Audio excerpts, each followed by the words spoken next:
Hello. Hello. Welcome to the Battle Bears prototype demonstration. And we're gonna show you how to set up the game. So, and Jonathan here. This is Jonathan. I'm Lance, and we're here to walk you through. It's pretty quick and easy to set up. First thing you do is you have all these tiles. This is your map, your battle map.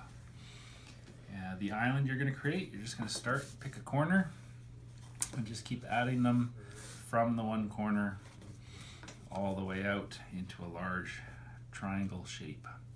So you'll notice the triangle shape is starting to form. Keep going for, what are we setting up here? This is actually probably for a 4-player game or so.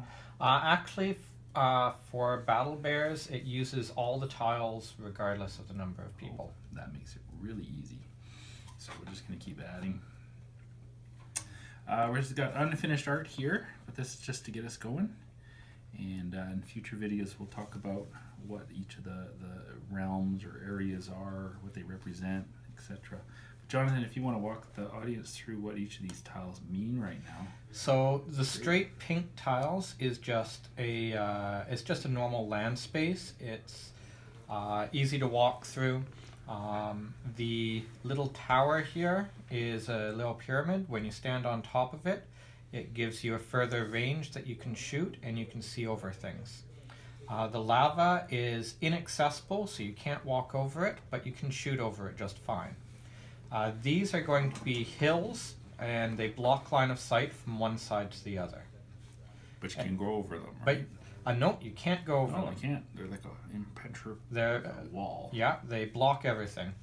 And then the orange spots here are going to be the huggable forests. So when you're in those areas, you become harder to hit. Cool. All right, next step. So the next step is pick a character. So you pick one of the characters. I definitely want to be Riggs. So I'm going to grab Riggs here. And I'll be Tillman. Front side is your character.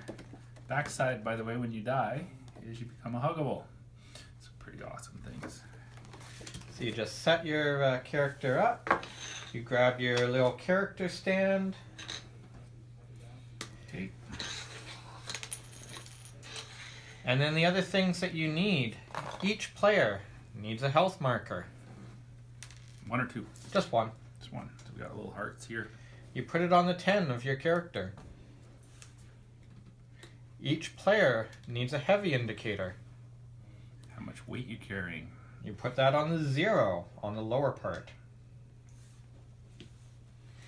And then you actually put your character on the map. Can you walk through quickly why mine are a different color than yours? Yes, so each character actually has different amounts that their weight affects them by. They're able to carry more depending on who they are. So for instance, Riggs, because he's such a big beefy character, how much he's carrying doesn't really affect him too much. So he can go a maximum of 4 movement, but he only goes as slow as 3 movement when he's carrying a lot. Cool. Tillman, on the other hand, because he's doing a lot of crazy things, he can start at 5 movement, but as he carries more and more and more, he can go all the way down to only having 1 movement per turn. So each character has different movement amounts on their board. All right, let's see what happens here. Okay. Right, and next, just to make sure everybody knows, everybody starts with their melee weapon. In Battle Bears, of course, it's unique to your character. Riggs here has the Blood Splurt, and that's its primary weapon. And he may attack after a movement action. Does not become exhausted when he uses it. And you can replace your melee weapon with cards as you find them. And Tillman has the Buzzard. It actually has the same abilities as the Blood Spurt to begin with, just to keep everything a little bit more balanced, but as you get more melee weapons, their abilities will change. Awesome. The last thing you do before putting your character out is you take all the cards, shuffle them up, put them somewhere easy for both people to get to, and then you put your player marker down on the board. Do we roll for this, or what do we do? We roll for it, and it's the first person to get a crit, which is this symbol. Okay, this might take a while. We might have to fast forward the video.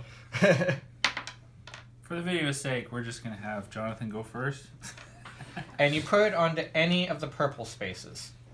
Okay. So I'm going to start over here. I'm going to start over here. This looks exciting. And now we're ready to start. Yes!